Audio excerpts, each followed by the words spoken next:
alligators, what's up? It's Allie Hardesty, and today's video is going to be how to get famous on YouTube, how to grow on YouTube, how to have your videos go viral, and just how to get your channel up and going in general. I have been asked to make this video since the very beginning of my channel, and I've been putting it off for the longest time for a few reasons. One being there is seriously so much to say in one video that I'm gonna have to spread it out. So I think today I'm going to be primarily focusing on how to grow your channel, gain subscribers, everything I just listed, versus the money side of things, like how to make YouTube your actual job, how to set up affiliate links, get sponsorships, monetize your channel, etc. So if you guys would like to see a video on that in specific, like how to make YouTube an actual career, that's a whole separate ball game. So let me know, give this video a thumbs up, and I will do that video.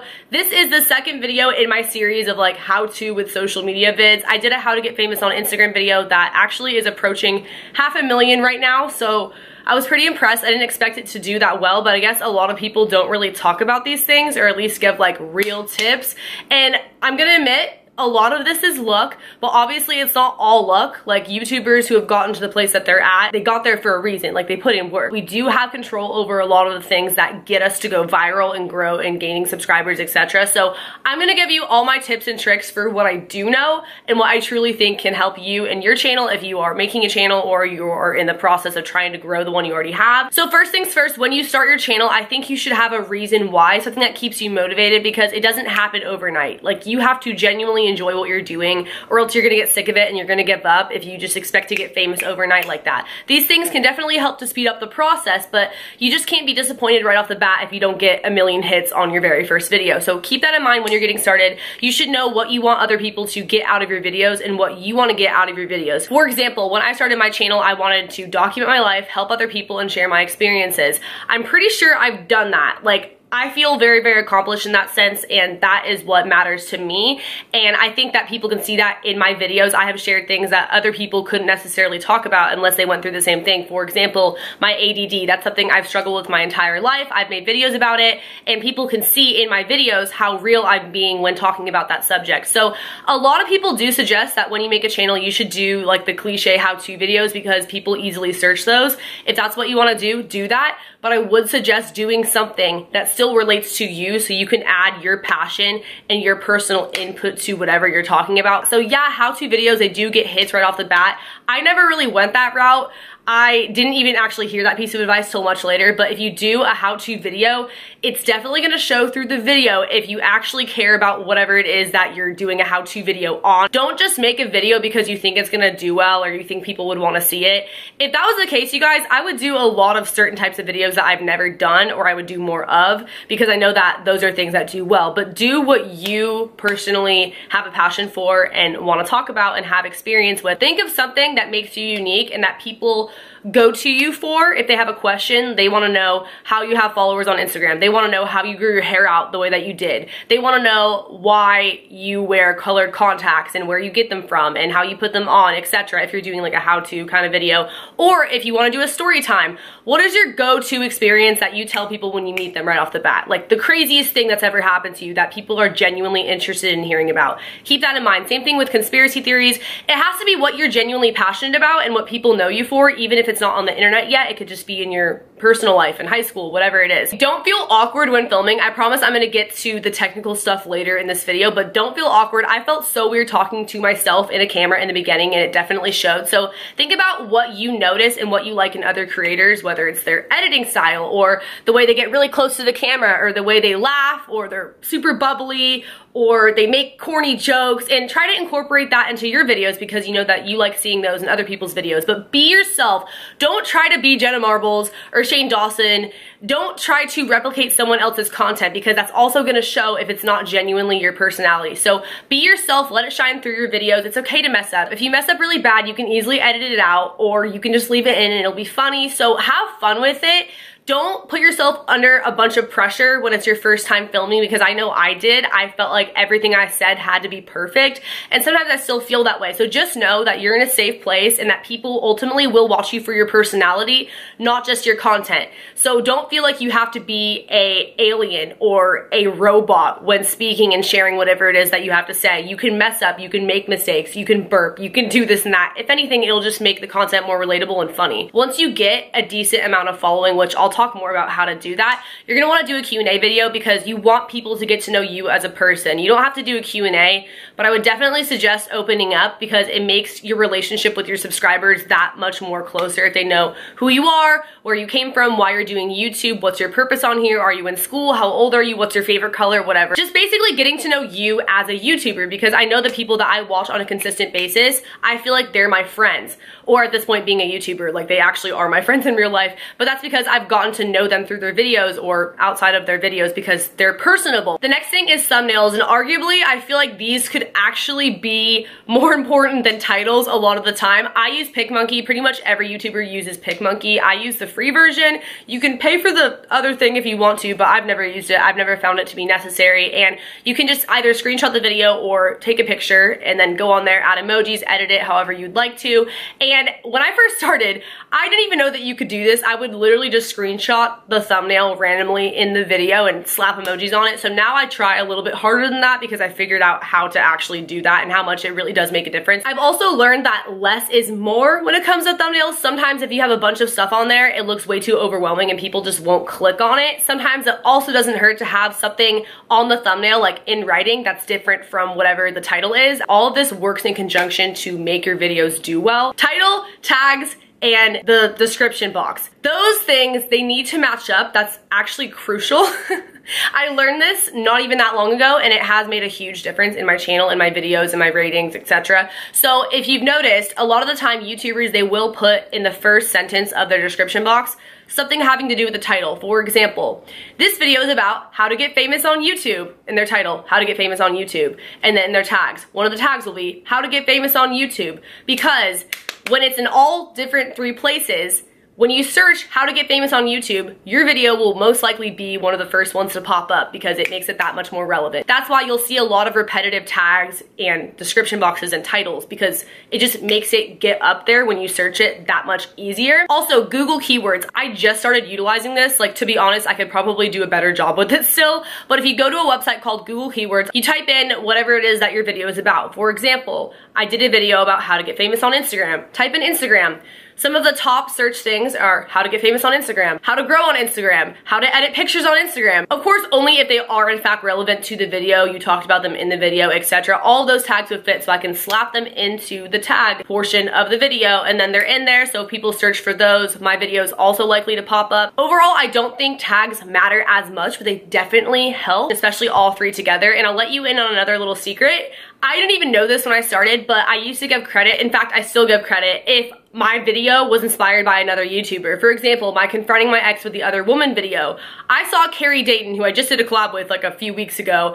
I saw her post a video with basically the same title. Obviously, I didn't steal her idea, like the same similar situation happened to me and I made a storytime video about it, but her video inspired me to tell my story. So in the description box, I put this video was inspired by Carrie Dayton, and she ended up seeing it, and I think if anything, it might have gained some traffic because people found it from her video, like it was on the sidebar, or on the sidebar when people are watching other videos on her channel. It just popped up kind of because another YouTuber's name was stated in the description. Don't do that unless the video actually has to do with them or they really did inspire you, because that's just kind of like a way to use their name to get fame and things like that. But if you actually talked about them in the video, you actually were inspired by whatever video they made, you can totally do that. It's totally fine. As well as it's just really nice and kind of like common courtesy to give someone credits if their video did inspire you. Like, I've had people do that and I think it's so sweet. I don't get mad that my name was used in it. Like, I think it's awesome. They gave me credit, and that's like what people deserve, is credit. Auto descriptions, auto tags, etc. Again, you can go over to Google Keywords and search your name, like your channel name, Ali Hardesty,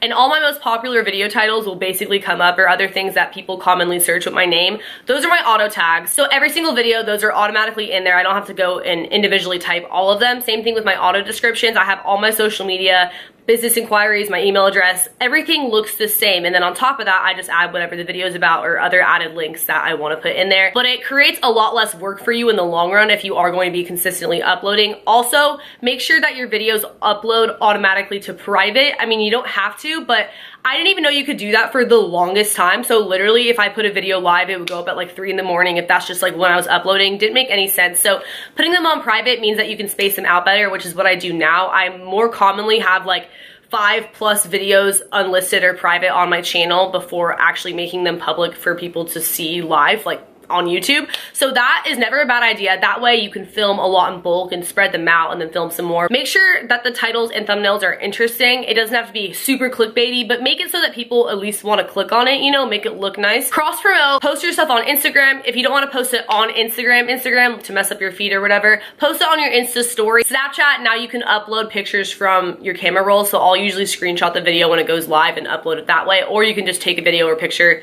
straight from your laptop or something to indicate that it's now live, the video, when you post it, because that way you get more views. Obviously, share it to Twitter. That really does make a difference, especially in the beginning if you don't really have like an active fan base. Your friends and family might still check it out, so you'll still get some views, some feedback, and some subscribers from that, and then the more you grow, people are probably going to follow your social medias from YouTube. Make sure that you're shouting out your social medias in your YouTube videos and in your description boxes like I already talked about, because those people will go over to Twitter, etc. And then if they don't have your notifications on, or if they don't really come back and actively check your channel, when you post it on your other social medias that they're following, they'll come back and they'll watch your video. So basically, cross promotion is very, very important. It definitely helps to get your videos out there, get more views, and just get more subscribers, and people who maybe were following you on one thing but not the other, they'll go over and follow you on there as well. So it's pretty self-explanatory. Collabing and networking with other YouTubers. So there is a right and a wrong way to do this. One, don't collab with people because you want their subscribers. That is so offensive. People will seriously hate you over that. It's called social climbing. Also, make friends with people first. Don't just try to collab with someone right off the bat. I have made some of the best friends ever through YouTube. Like, it's one of the most amazing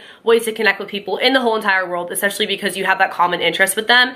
And so not even just collabing with that person helps to grow both yours and the other person's channel, but just bouncing ideas off of each other, helping to learn from each other. Maybe they could teach you something that you didn't know, and vice versa. It's just really great to be a part of the community. So make sure that you do dive in, DM people, at them, comment on their stuff, and get to know them. Also, commenting on people's videos, believe it or not, that actually helps people to come back to your channel. But don't be that person who comments saying self-promo, check out my channel. I personally never care when people do that. Like, self-promote on my video all you want, but it doesn't really get people to come to your channel unless you did a video very similar. It's more so if you get a top comment or you're showing support, people might click on your channel and go check it out as well, because I know I always read the comments. I don't know about you guys. I've definitely subscribed to people from the comments. If you genuinely enjoy someone's video, let them know. YouTubers really appreciate that, and it helps us trend as well. So you doing that, we're gonna pay it forward probably and check out your stuff at one point or another if we notice you, and other people who notice you in the comments. So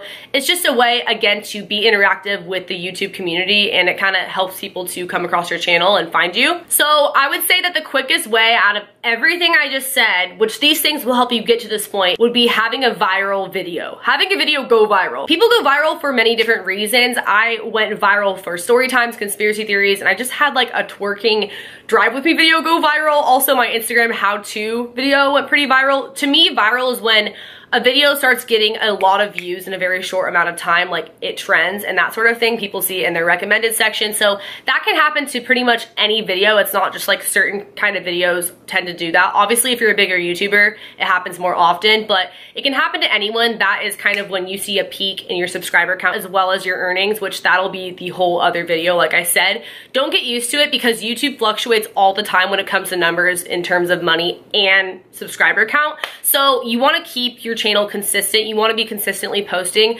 Do not have a dead channel, because to be honest, not only does that not provide your subscribers with content, but people will stop coming back because they know that you're not really going to be there, so they'll stop checking up on you. I know that I have YouTubers who I watch all the time because I know they're always posting. So even if I don't get a notification or I don't see that they posted a video, I'm probably going to go search their channel. Versus people who I know don't ever really upload, I kind of don't bother unless I specifically see a video and I'm like, oh wow, for once they uploaded. You know, nothing against that. Anyone can upload at their own pace. Also, I feel like sometimes people may upload too much. I had that problem in the beginning, so I do think it's good to find a balance and whatever you can juggle, because if you're posting videos all the time but they suck and they're rushed and you can tell that you're not genuinely enjoying filming, what's the point? Like, it'd be better to have high quality videos less often, obviously. But that being said, make sure that you are putting out content for people. You can do it where you're filming in bulk and spreading it out like I do, but if you just don't upload, people are not really gonna come back. You're gonna have a lot of dead subscribers, especially if it's right after you had a viral video. Notice what videos do well on your channel and continue to do them. Take note of what people subscribe to your channel for and make sure that you continue to post those kinds of videos, because that'll keep those views coming in. Like, when I do videos that have done well before, more on my channel, they automatically get more views because that's what people subscribe for, you know? Also, try to make quality videos, exporting in the highest quality you can, like HD. I did not do that in the beginning because I didn't know how. I'll have all my links to everything I personally use below, like camera, lighting. I used iMovie for the first year of my YouTube career, and then more recently I started using Final Cut Pro. iMovie is free and basically the Walmart version of Final Cut Pro, so when you do decide to upgrade and pay the $300 to get Final Cut Pro, if you ever do, you'll pretty much know how to use it because you were already basically using a low class version of it. A lot of people film their first videos on their phone. I don't really think it makes much of a difference. A lot of my first videos that did really well were not even good quality. I didn't have lighting. I think the only thing I had was a camera, and I don't even have that nice of a camera, to be honest. This is the same camera that I've been using the entire time I've been making videos, so it's definitely not necessary. It just helps to have professional equipment in the long run. Again, I have so much more I could honestly say about this, having to do with growing, just like other little things. If you have any questions, be sure to leave them below. Also, as far as making YouTube your job, whole separate thing. I will make a video if you guys want, so give this one a thumbs up and let me know if you want to see that. Subscribe to my channel if you are new here. Turn on post notifications by hitting that bell button right next to the subscription box. Follow my social media. I have Instagram, Twitter, Snapchat, and YouNow, where I broadcast every single day. I also have a Patreon where I post exclusive videos and photos that you can't see anywhere else. And I will see you guys in the next video. Later, alligators. Bye.